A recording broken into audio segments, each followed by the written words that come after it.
ભાવનગરમાં અસામાજિક તત્વો બેફામ ગારિયાધારના સુખનાથ પ્લોટ વિસ્તારમાં અપશબ્દો બોલવાની ના પાડતા કર્યો હુમલો।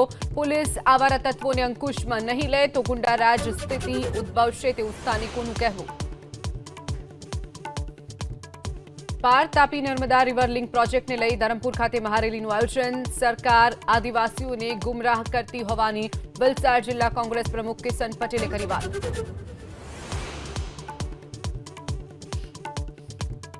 વાપી મામલતદાર કચેરીમાં એસીબીની ટ્રેપ।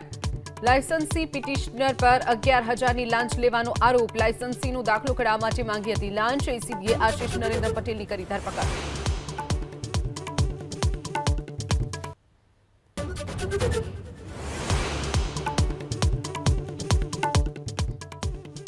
ભાવનગરમાં અસામાજિક તત્વો બેફામ ગારિયાધારના સુખનાથ પ્લોટ વિસ્તારમાં અપશબ્દો બોલવાની ના પાડતા કર્યો હુમલો।